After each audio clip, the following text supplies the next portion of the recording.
E já estamos de volta com o nosso programa aqui no Mundial Telenotícias. A coisa está tão tensa para as autoridades brasileiras que elas já estão tomando decisões sem pensar nas consequências. Mostram que não sabem exatamente o que fazer e só pioram a situação a cada passo que dão. O deputado federal Lindbergh Farias, do PT do Rio de Janeiro, líder da bancada do partido na Câmara, protocolou uma representação criminal contra o também deputado federal Eduardo Bolsonaro. O documento enviado ao Procurador-Geral da República, Paulo Gonet, acusa Eduardo de conspirar contra o governo brasileiro em articulação com parlamentares dos Estados Unidos. Na representação, Lindbergh alega que o deputado Eduardo Bolsonaro estaria cometendo crime contra a soberania do Brasil ao armar ataques contra as instituições brasileiras, aliado a autoridades americanas. Mas, além de Eduardo Bolsonaro, Lindbergh pede também a prisão do jornalista brasileiro Paulo Figueiredo, por este estar acompanhando Eduardo nas tramitações do deputado pelos departamentos americanos. Paulo Figueiredo foi denunciado pela PGR como partícipe do tal golpe que nunca existiu. O líder do PT pede à PGR que tome as seguintes medidas contra Eduardo e Paulo Figueiredo. Abertura de um procedimento de investigação criminal para apurar possíveis crimes cometidos por Eduardo Bolsonaro e, caso necessário, a apresentação de denúncia ao Supremo Tribunal Federal. Adoção de sanções administrativas e civis contra os envolvidos. Apreensão do passaporte de Eduardo Bolsonaro para evitar novas viagens aos Estados Unidos com suposta intenção de interferir em investigações. A avaliação da prisão preventiva de Paulo Figueiredo sob a justificativa de que sua atuação atende aos critérios do artigo 312 do Código de Processo Penal para custódia cautelar. No caso de Paulo Figueiredo, vai só piorar a situação das autoridades brasileiras, pois ele vive nos Estados Unidos e se o governo brasileiro não conseguiu a extradição de Alan dos Santos, vai conseguir alguma coisa com o Paulo Figueiredo? Claro que não. Ainda mais que o jornalista é amigo de autoridades do legislativo de lá, que estão apertando as autoridades de cá. Só vai mostrar para os caras que eles estão certos, que os brasileiros estão certos e falando a verdade sobre a situação em que são tratados no Brasil. E atacar tanto o deputado, filho do ex-presidente e amigo íntimo do presidente dos Estados Unidos, quanto Paulo Figueiredo, vai resolver alguma coisa? Vai. Vai só piorar a situação para os cabeças duras de cá.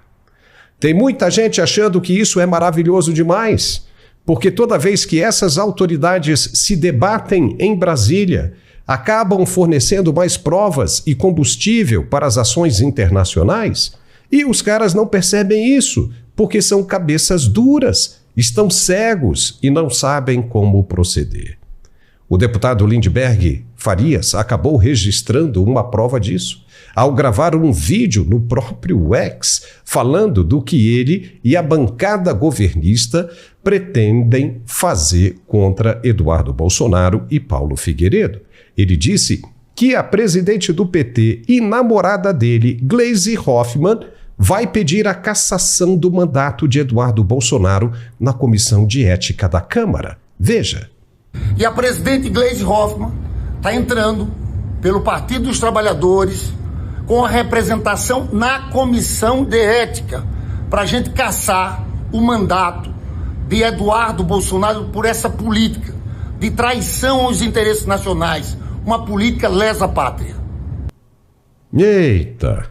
São ações sem sentido algum, porque para avançar nestas propostas, o governo teria de ter maioria no Congresso, na Câmara, mais especificamente na Câmara dos Deputados. E tem? Tem hoje? Não, não tem. Então é ilusão, é firula, balela, ainda mais em um ano pré-eleitoral, onde toda a Câmara dos Deputados passará por uma renovação. Então, Quem vai se opor à vontade do povo?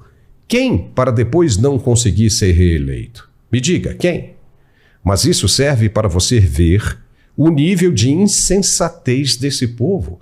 Eles acham mesmo que estão fora desse planeta. A realidade que eles vivem simplesmente não existe. E quando caírem, todos vão se dar conta disso. Vão ficar sem entender por que caíram. E para quem o deputado Lindbergh está direcionando esse vídeo que ele gravou? Para quem? Apenas para os seguidores do PT? Só pode. E até isso está ruim, porque se não somos nós aqui para falar desse vídeo, ninguém mais veria. Porque até os apoiadores do PT estão sumindo do planeta, estão se extinguindo. Quer uma prova disso? O Instituto Paraná Pesquisa soltou mais uma leva estatística, mostrando que o presidente Lula perde feio para Bolsonaro na preferência de voto em todas as situações. E os números agora estão bem diferentes. Na primeira hipótese da pesquisa, Bolsonaro tem 50,7% das intenções de voto contra apenas 20,4% de Lula. Em seguida aparecem Ciro Gomes com 8,2%, Pablo Marçal, do PRTB, com 5,7%, o governador do Rio Grande do Sul, Eduardo Leite, com 2,2%, o governador de Goiás, Ronaldo Caiado, com também 2,2%, e Helder Barbalho, do MDB, com 0,2%. Na segunda hipótese, Michele Bolsonaro venceria Lula por 37,4% a 20,8%. Ciro ficaria com 9,6%, Marçal com 9,5%, Caiado com 4,7%, Leite com 3% e Barbalho com apenas 0,5%. Ou seja, Lula já era papai. E para ficar ainda mais complicado, para que você veja como eles não sabem o que fazer, Lula ainda convidou Gleisi Hoffmann, presidente do PT, para ocupar o Ministério das Relações Institucionais. Foi nesta sexta-feira e ela aceitou. Vai tomar posse no dia 10 de março. Ela será responsável pelas articulações políticas do governo. Por aí você já viu. Ela, que parece destilar veneno e ódio toda vez que abre a boca, não deverá trazer nenhum benefício para o governo do PT. Basta ver como ela acaba colocando o governo sempre em rota de colisão quando resolve emitir uma opinião. E você viu no início do programa que o deputado Lindbergh Farias gravou um vídeo falando de Paulo Figueiredo e do deputado Eduardo Bolsonaro, não viu? Pois é. Nesse mesmo vídeo, ele disse que os Estados Unidos estão desrespeitando a soberania brasileira, mas foi justamente o contrário.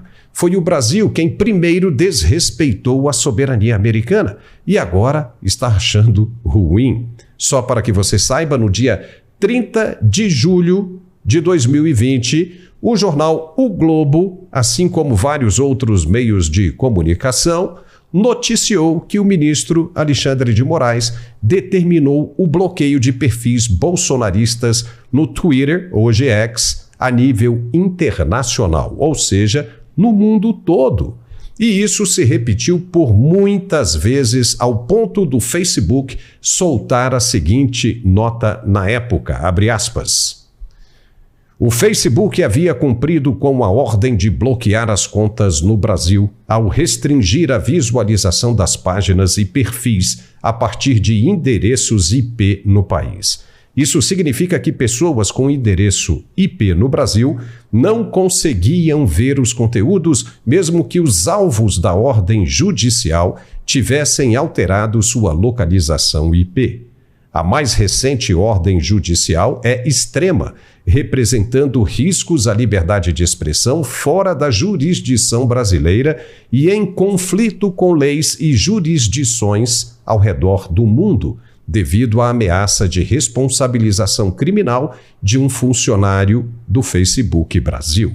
Não tivemos alternativas a não ser cumprir com a ordem de bloqueio global das contas enquanto recorremos ao Supremo Tribunal Federal. Fecha aspas. Caracas, isso é muito grave. E as Big Techs têm tudo isso registrado e vão apresentar as provas no Congresso americano. O pau está torando e em breve a dor de cabeça dessa gente brasileira vai só aumentar. Então, não tem como negar que foi o judiciário brasileiro quem primeiro rompeu a soberania digital e jurídica de outro país, no caso, os Estados Unidos, para caçar o que chamou de bolsonaristas pelo mundo todo. Não é verdade, portanto, o que o deputado Lindbergh Farias disse, que os Estados Unidos estão ferindo a soberania do Brasil. E quando o Brasil feriu a soberania dos Estados Unidos, ele não disse nada? É uma vergonha isso. Os Estados Unidos apenas estão agora se protegendo das ações invasivas do judiciário brasileiro. É ou não é? Apenas isso. E agora estão cobrando responsabilidades. Nesta quinta-feira, o ministro Alexandre de Moraes gravou um vídeo, se mostrando bem nervoso com o que está acontecendo e dizendo que o Brasil não é mais uma colônia. Mas tem gente dizendo que é sim colônia do poder judiciário e dos chineses. E teve mais um bate-cabeça. A decisão do ministro em suspender a plataforma Rumble no Brasil não fez o menor sentido porque ela já não tinha nenhuma operação no país. E só se manifestou porque o ministro exigiu que a plataforma derrubasse perfis de brasileiros que moram nos Estados Unidos. Ou seja, a plataforma reagiu na justiça americana e a resposta está sendo dada agora. A decisão do ministro afirma que a plataforma demonstra desrespeito à soberania de diversos países. Mas, no entanto, o único caso específico mencionado envolve uma multa aplicada ao X na Austrália e não ao Rumble. A informação foi divulgada pelo jornal A Folha de São Paulo. E mais, a situação tem ficado tão insustentável que agora até o PGR Paulo Gonet e mais duas outras autoridades brasileiras passaram a ser alvo das sanções americanas.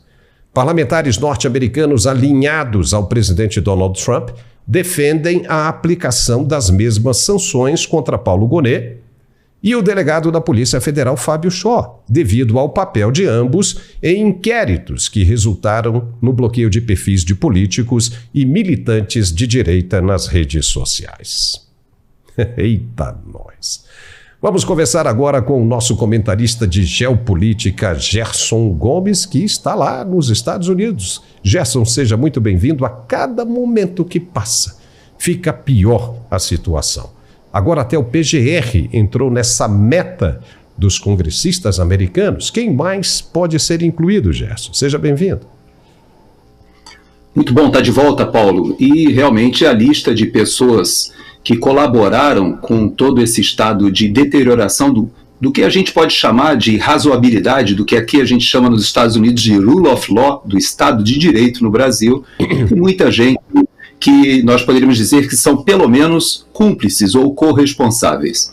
Veja que por diversas vezes o ministro Alexandre de Moraes, ele vem a público respaldar as suas decisões monocráticas no apoio do pleno, ou até mesmo de outros ministros. Mas não somente isso.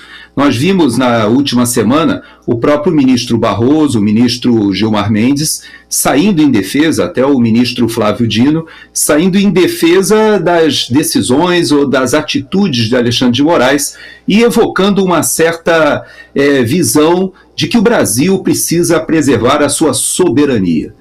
É interessante, né, Paulo? Porque a hipocrisia nesse tema é flagrante. Por quê? Porque nós estamos falando de denúncias justamente de interferência do governo Biden no Brasil e que contaram com o apoio, e até muitas dessas pessoas que se levantaram no âmbito do PT, das redes sociais ali, com o próprio Lindbergh Farias ou a Gleisi Hoffmann, e todos esses grupos que a gente conhece muito bem, que receberam, seja direto ou indiretamente, recursos da USAID, da Fundação Ford, até da própria Open Society, de George Soros, e tantos outros que interferiram, e já vem interferindo há muito tempo, na política interna brasileira, na imposição de pautas que são estranhas até à nossa cultura no Brasil.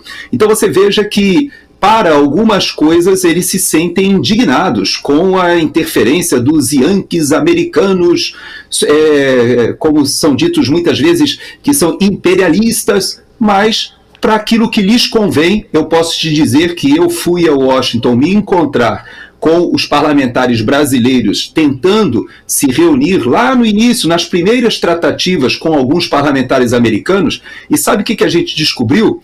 Que durante a campanha eleitoral, antes da eleição de 2022, houve uma comitiva de parlamentares e líderes de ONGs e líderes da esquerda que vieram a Washington e fizeram esse mesmo papel de articulação, tentando convencer essas instituições aqui dos Estados Unidos de que o Brasil estaria sob risco das suas instituições e da democracia, o que respaldaria o que nós acabamos visto, né, no nosso processo eleitoral, de dinheiro sendo colocado para várias dessas organizações. Então, Paulo, isso está vindo à tona, e eu posso dizer o seguinte: hoje o Brasil é percebido aqui nos Estados Unidos como um país que integra esse esforço internacional de apoio à censura à guisa de combate ao discurso de ódio e à desinformação. E esse é um assunto caríssimo, não só para o presidente Trump, mas principalmente para o vice-presidente J.D. Vance, que tem feito vários discursos nessa direção,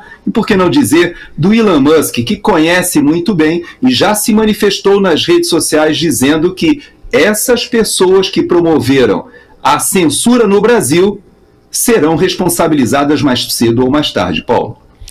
E o problema grande dessa história toda aí é justamente o judiciário brasileiro ter entrado na jurisdição americana sem respeitar os trâmites legais internacionais nos quais o próprio Brasil é signatário, não ter passado também principalmente pelo Tribunal Penal Internacional. Isso representou uma quebra de soberania, uma invasão na soberania digital dos Estados Unidos, e isso está pegando. E por isso os americanos estão vindo com tudo para cima. Ou seja, existem provas? Eles dizem que sim. O Elon Musk chegou a publicá-las, né, algumas delas, no próprio X, né, essas provas vindo do próprio gabinete do ministro. Então isso é grave.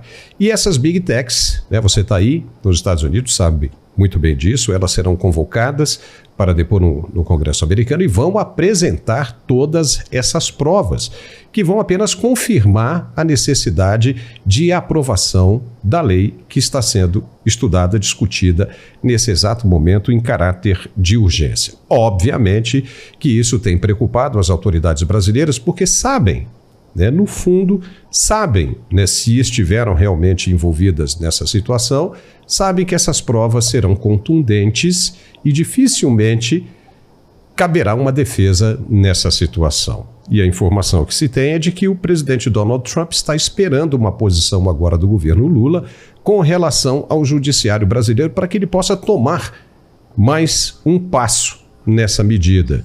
E isso, pelas informações que chegam até os nossos ouvidos aqui, né, de fontes em Brasília, eu acho que até essas informações chegaram até os seus ouvidos também, né, Gerson? De que o ministro está muito irritado e que vai partir para cima de todos que estiverem tratando do assunto. Isso não seria mais um erro, Gerson, na sua opinião? Não tenha dúvida.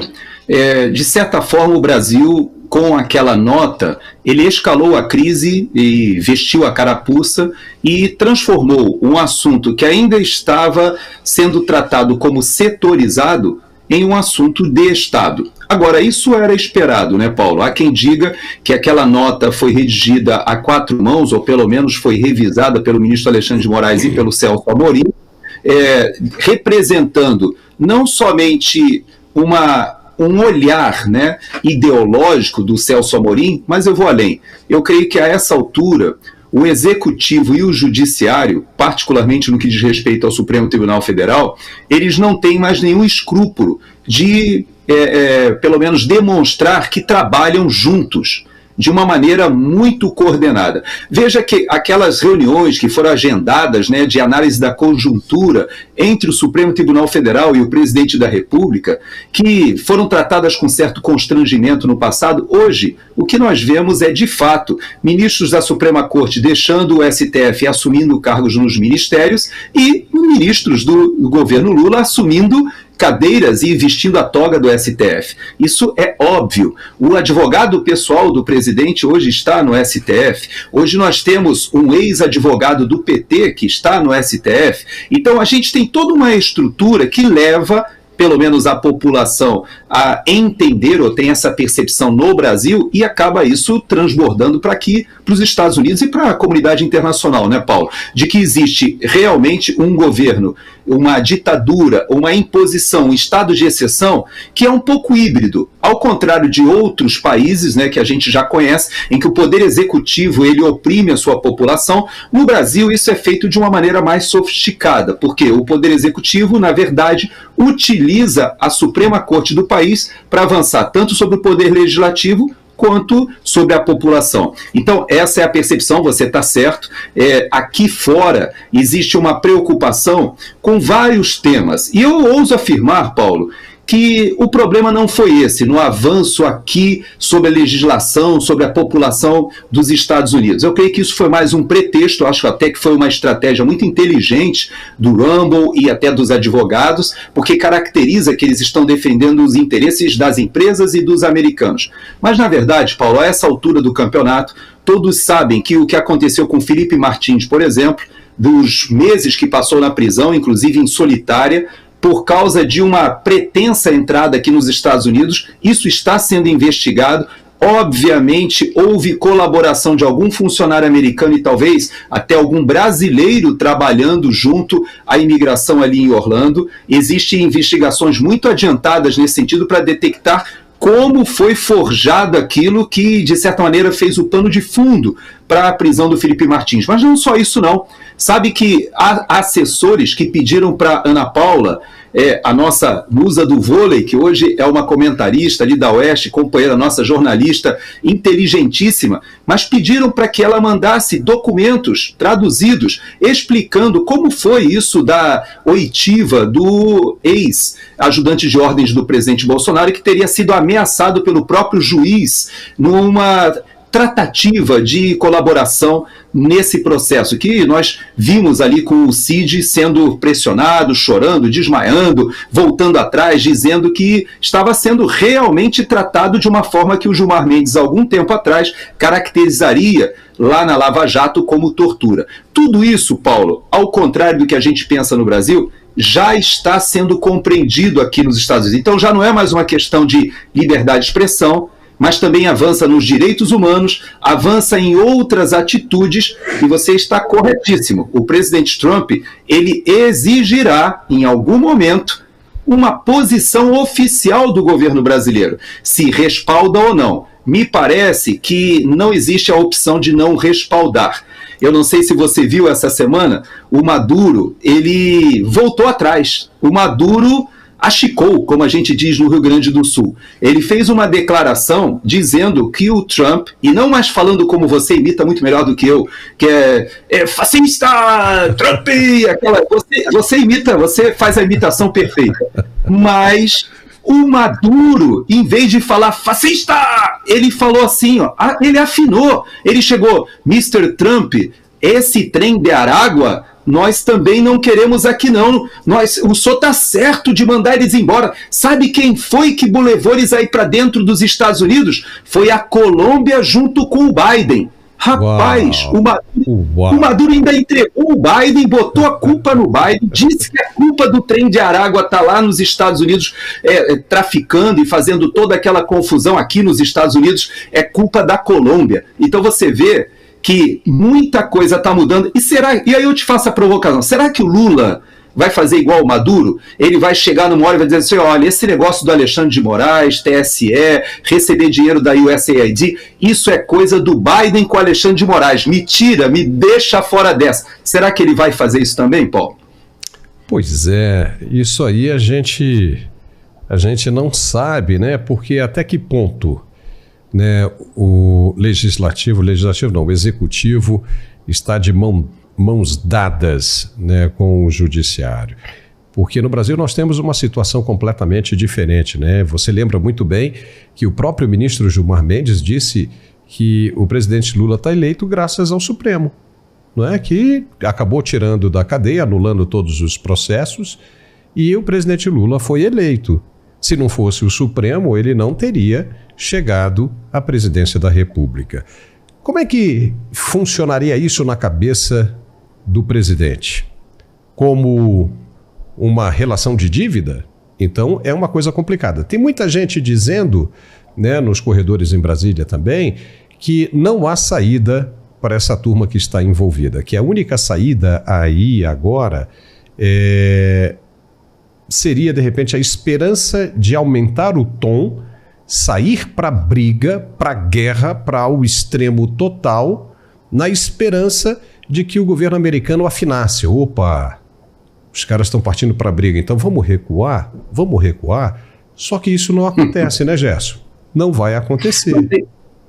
Não tem como acontecer, Paulo. Eu vou te dizer uma coisa. Na verdade, essa linha de ação que você está falando e que o Alexandre de Moraes, Flávio Dino, me parece, o próprio Celso Amorim, a Gleisi Hoffmann, outras pessoas têm, de certa maneira, assessorado o presidente Lula de que ele adote uma postura mais firme.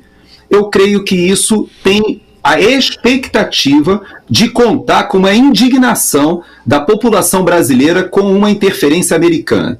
Só que acontece, Paulo, que hoje já não existe aquele sentimento anti-americano que, de certa maneira, subsidiou todo o movimento da esquerda na América Latina, até o movimento sindical na Argentina, no Brasil. Isso tudo mudou muito. Hoje é uma interligação, uma interconexão no mundo muito grande. E o pior, né? Nós temos o presidente Trump e o ex-presidente Bolsonaro numa relação amistosa, pessoal. Então, o brasileiro, de modo geral, grande parte do Brasil hoje, olha os Estados Unidos e vê o esforço que está sendo feito aqui de uma verdadeira lava-jato americana de combate à corrupção. O Elon Musk, essa semana, ele não somente levantou a questão do que nós tratamos no último programa sobre o Social Security. Agora, foi feita uma carta para todos os funcionários do governo federal, um e-mail dizendo que eles deveriam compartilhar, ou seja, eles têm que se logar no sistema, dizer que eles existem, que trabalham e dizer o que eles fizeram na última semana. E sabe o que está acontecendo? Está se descobrindo, Paulo, que existem prédios inteiros aqui nos Estados Unidos alugados, com vários andares, em que existem lugares para trabalhar de milhares de pessoas e somente poucas dezenas estão se logando. E hoje o pagador de impostos começa a se perguntar, peraí, para que nós temos essa quantidade gigantesca de agências, de funcionários públicos, se grande parte deles jamais voltaram a trabalhar depois da pandemia presencialmente? Existem alguns casos, Paulo, que estão sendo levantados aqui, de pessoas que estão denunciando, americanos que estão dizendo assim, olha, eu trabalho para o governo federal e eu posso dizer que é verdade isso que o Elon Musk está dizendo. Uau. Olha, eu só sou obrigado a ir trabalhar 2 dias na semana. Durante 3 dias eu posso trabalhar de casa. E eu sei que no meu trabalho, os 3 dias que você trabalha de casa, o pessoal vai para a academia, tem outros empregos, vai fazer outras atividades, ou seja, o pagador de imposto está descobrindo que o seu dinheiro foi para o USAID, para o exterior, para financiar a ideologia e muitos casos de corrupção, mas aqui dentro também o dinheiro foi muito mal utilizado, Paulo. E isso tem feito com que o americano olhe para o Trump, e eu vi declarações essa semana de um democrata dizendo o seguinte, eu não votei no Trump, eu reconheço que eu tenho raiva do Trump do tempo do primeiro mandato dele, mas eu vou dizer uma coisa para vocês, esse mandato dele eu estou aplaudindo, porque ele está possibilitando que o governo seja visto por dentro.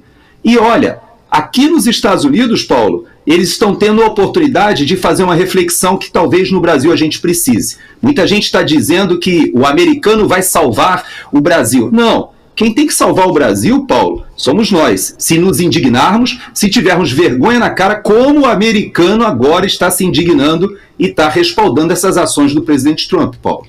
E olha, e foi uma reação espontânea do povo americano e expressada da maneira mais democrática que existe, através do voto.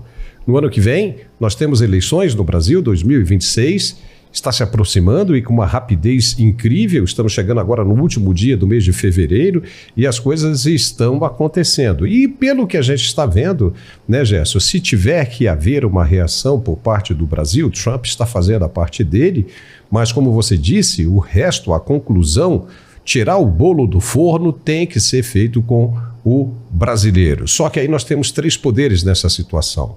O judiciário, que está sendo acusado, e o executivo, que também está sendo apontado como parte dessa denúncia. Resta quem? O legislativo.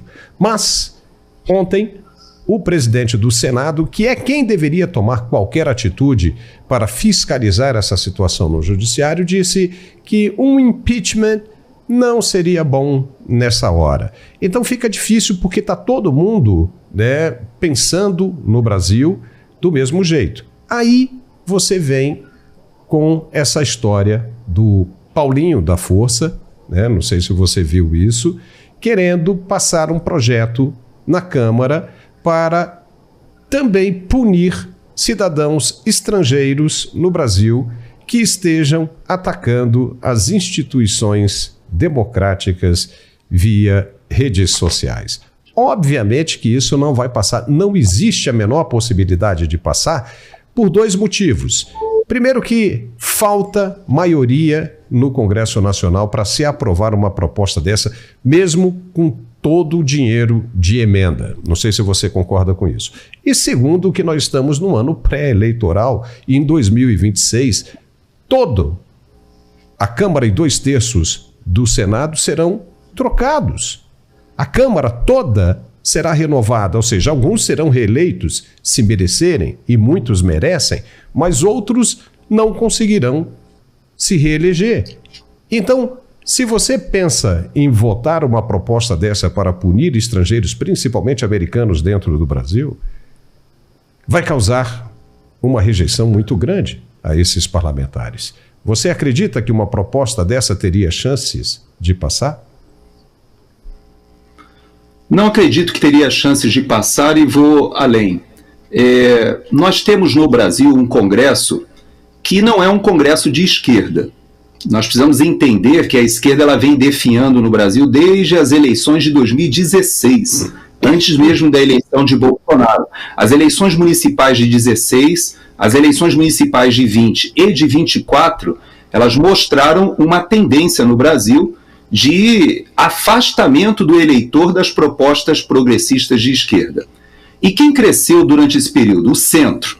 E esse centro é um centro de pensamento muito mais à direita do que à esquerda. Agora, infelizmente, esse centro é um centro muito mais conectado a, vamos dizer assim, a um patrimonialismo, ou seja, a um centro que não tem ideologia. Ele está no governo, ou junto ao governo, se beneficiando das emendas. Agora a gente vê o Supremo Tribunal Federal chamando a si até mesmo a gestão da aplicação dessas emendas, algo inimaginável, né? O nosso Supremo Tribunal Federal ele já estava hipertrofiado, agora ele vai para, vamos dizer assim, a execução orçamentária, ou seja, assume as rédeas do Poder Executivo.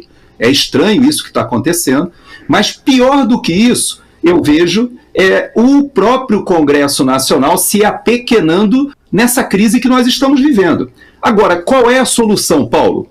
Eu posso dizer para você que, da minha perspectiva aqui nos Estados Unidos, o americano quase caiu na situação do Brasil. Se nós tivéssemos a Suprema Corte aqui com uma maioria democrata ou uma maioria progressista, se Trump não tivesse sido eleito, tivesse sido tornado inelegível e que nós estivéssemos hoje com o governo Kamala Harris, talvez alavancando e aprofundando muito do lawfare, da perseguição política aos adversários políticos. Então, aqui nos Estados Unidos, Paulo, eles têm consciência de que eles estiveram à beira do abismo.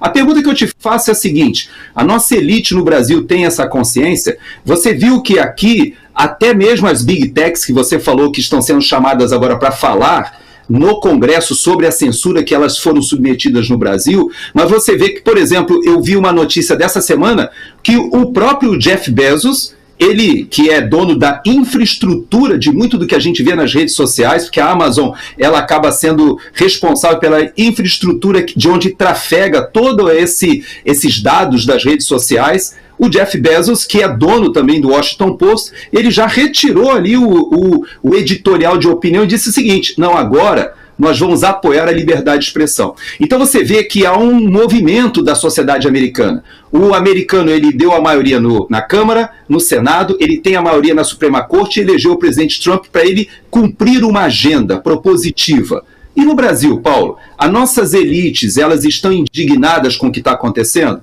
O nosso Congresso Nacional, ele está, de certa maneira, já olhando 2026 e abandonando o barco do governo federal porque está indignado, está realmente querendo o melhor para o país, ou porque simplesmente vislumbrou que esse time vai perder a eleição e agora já começa a se bandear para o outro lado?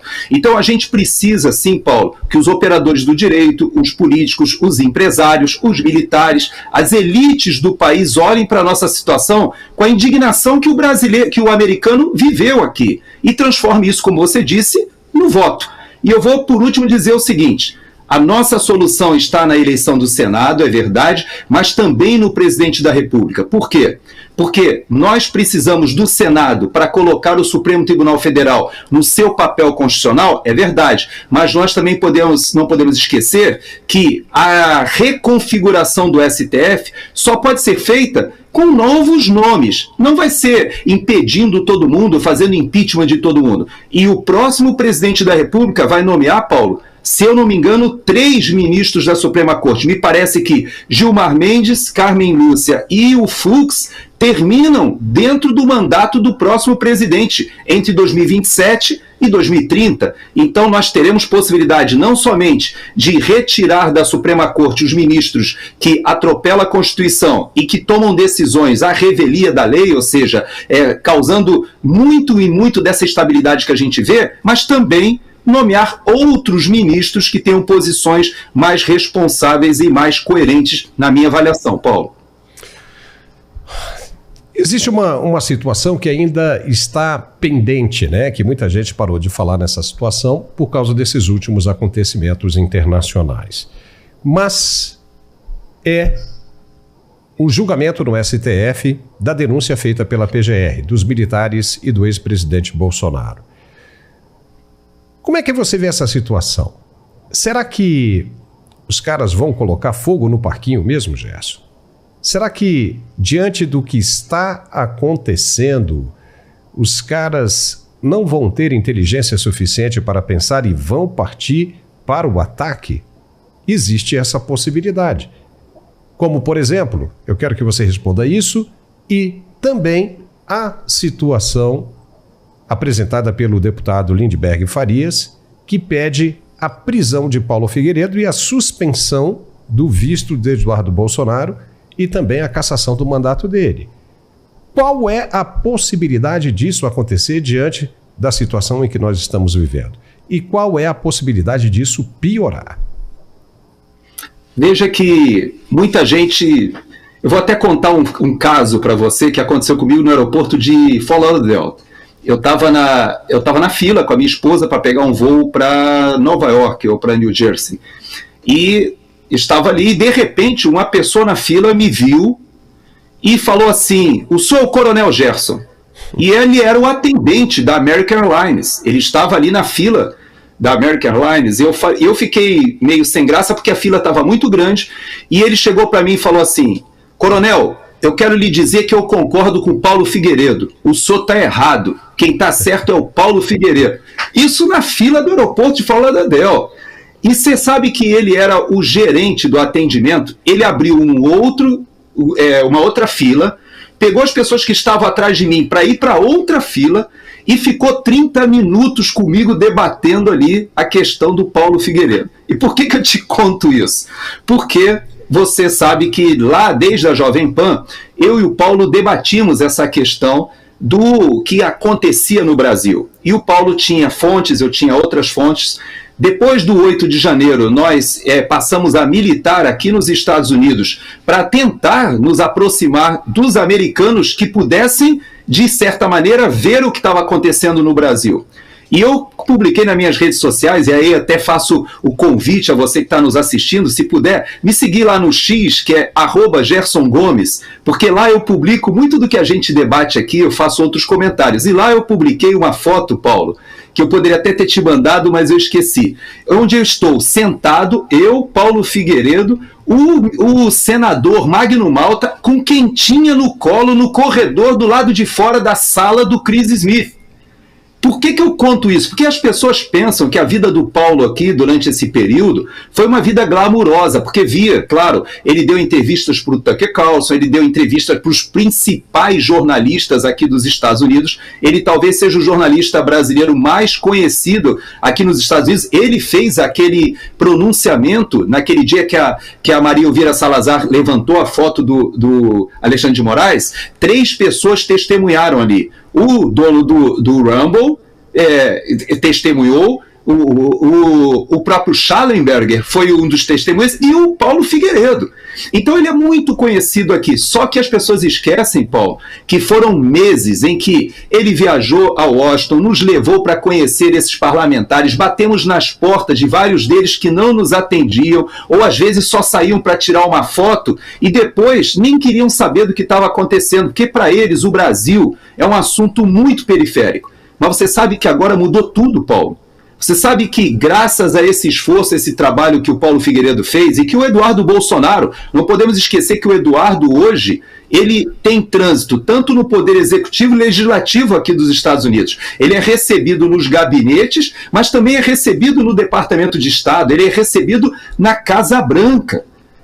Você tem ideia do que é realmente essa interconexão hoje? Só que quem nos ouve, Paulo, pensa que isso foi fácil. Não foi. Foi muito difícil essa construção, e nós podemos dizer que até, de certa forma, foi uma providência divina quando o Donald Trump toma aquele tiro e faz aquela virada de cabeça e o tiro pega só na orelha, assim como o presidente Bolsonaro ter tomado a facada e não ter falecido, o presidente Trump ter sido eleito, ele estar no poder, ganhar a eleição com todo esse apoio da população, nos coloca numa situação completamente diferente. O jogo virou. Eu posso dizer para você que hoje, aqui nos Estados Unidos, a situação do Brasil é identificada. As pessoas sabem quem é Alexandre de Moraes, sabem que não existe aquela desculpa desde dos tribunais de Nuremberg, de que, não, eu só estava cumprindo ordens. Então, esses juízes auxiliares, delegados da Polícia Federal, que estão trabalhando junto, inclusive eu não sei se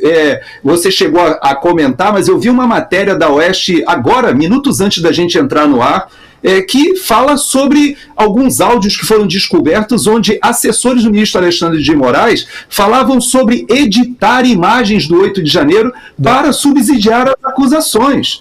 Então você vê que... E-mails, Gerson, e-mails. E-mails, né? Então, pior ainda, né, porque está registrado ali, ou seja, havia toda uma articulação de uso, como nós já vimos, de usar a criatividade para perseguir alguns órgãos de imprensa, ou até focar no Eduardo Bolsonaro. Então, se realmente for por esse caminho que você está dizendo, de decretar a prisão do Paulo Figueiredo, ou até, quem sabe, né, continuar bloqueando as contas do Rodrigo Constantino, que está no tratamento de câncer e hoje é cidadão americano, ele tem as contas dele bloqueadas, ele está com o tratamento dele hoje. Existem até movimentos no Brasil de amealhar recursos para ajudar o tratamento do Rodrigo Constantino aqui nos Estados Unidos. O Alan dos Santos, o próprio o jornal que ele foi obrigado a fechar no Brasil, agora ele fez uma nova iniciativa aqui, que está com Lacombe, que está com Max Cardoso, ou seja, todos esses esforços que estão sendo feitos aqui nos Estados Unidos são empresas americanas. Mas por que isso? Porque há um estado de exceção no Brasil. Se nós não reconhecermos isso, o que eu acho que o Lindbergh está propondo vai ser, na verdade, a consolidação daquilo que lá na campanha nós achávamos que era uma teoria da conspiração. Veja que eu tinha uma posição, e ainda defendo essa posição, de que o Brasil não vai descambar para uma Venezuela. Mas muitas e muitas pessoas hoje aqui nos Estados Unidos já olham o Brasil dizendo, já descambou. Nós já estamos sendo vistos como um narco-estado e uma ditadura, por muitos órgãos, inclusive do mainstream jornalístico. Eu só quero te lembrar, finalizando esse comentário, Paulo, que as organizações de narcotráfico foram consideradas por Donald Trump como organizações terroristas. E foi por isso que o Maduro deu esse retrocesso na posição dele. Sabe o que vai acontecer no Brasil se o Comando Vermelho e o PCC entrarem nessa relação de organizações criminosas? Isso significa que as conexões do Comando Vermelho com a política e do PCC com a política acaba entrando no alvo da inteligência e das operações americanas de combate ao terrorismo. E isso não é bom, e eu posso te dizer que hoje as Forças Armadas do Brasil ainda estão fora desse tipo de combate. Mas assim como no Equador e na Colômbia, eu creio que muito em breve, se as Forças Armadas não entrarem no combate ao narcotráfico, as polícias militares e as polícias civis não farão ou não darão mais conta. E isso significa que o Brasil, provavelmente, algumas dessas organizações entrarão nessa lista de organizações terroristas. E você sabe muito bem, Paulo, o que significa isso aqui nos Estados Unidos. É muito sério, muito sério. Gerson, chegamos ao final do nosso programa, estamos sem tempo para mais alguma coisa. Na segunda-feira a gente volta para comentar, reúne. Na segunda-feira não, porque eu acho que segunda-feira, a não ser que apareça alguma coisa, segunda-feira de carnaval, né? Se tudo correr bem, né? Você reúne aí o que está acontecendo, e eu acredito que essas coisas estão acontecendo de uma maneira muito rápida, a gente volta para comentar. Mas foi muito bom o nosso papo de hoje, foi bastante esclarecedor, e nós estamos trabalhando apenas com informação e análises do que está acontecendo no Brasil. Apenas isso. Analisamos, que isso fique bem claro para qualquer um por aí. Muitíssimo obrigado, viu, Gerson? E até a próxima. Vou deixar uma promessa, se realmente segunda-feira nós nos encontrarmos, você sabe que aqui nos Estados Unidos não tem carnaval, né? Isso é uma coisa muito aí do Brasil. Então, esse condicionante que você colocou não é daqui, é mais daí. Não sei se você vai pular carnaval ou não vai, mas o fato é que, se segunda-feira você estiver disponível, nós vamos falar sobre a lista que foi divulgada ontem não só pelo Departamento de Justiça, mas também pelo FBI, do Jeff Epstein. Essa lista, eu já dei uma olhadinha no que começou a ser comentado. Existe muita controvérsia e eu prefiro reunir as informações para que a gente, na segunda-feira, fale. Existe gente, inclusive, comparando com a questão do João de Deus aí no Brasil. Você lembra que o João de Deus, ele também foi acusado de pedofilia, etc., e tinha pessoas famosas que iam lá, não somente o ministro Barroso, mas até pessoas famosas aqui dos Estados Unidos. Você lembra que, inclusive, apresentadoras famosas... Exatamente, foram lá se consultar com João de Deus, depois se descobriu que foram dezenas de casos de assédio sexual e ele teve esse caso. Você sabe que aqui o Jeff Epstein é muito parecido, porque tem muita gente famosa nessas listas, nesses voos, nessas visitas à ilha que ele tinha, a sua fazenda também, que ele tinha uma fazenda, e as meninas que eram levadas, e os meninos, e as pessoas que eram levadas para esses locais, para essas festas, hoje já são adultos, e vários já testemunharam, Paulo. É muita coisa, muita gente que está nessa lista. Então, segunda-feira a gente fala sobre isso, se Deus quiser. Tá certo. Obrigado, Gerson. E até lá. Caramba, que programão, hein? Muito legal. Se você ainda não é inscrito no nosso canal, eu peço que se inscreva, vá lá em cima e aperte no botãozinho de inscreva-se. Não tem que preencher formulário algum, é bem fácil e nós contamos muito com a sua ajuda. Vamos ficar atentos ao que está acontecendo. Um bom fim de semana, um bom feriado de carnaval e nos vemos de novo na segunda-feira, se Deus quiser. Um forte abraço e até lá.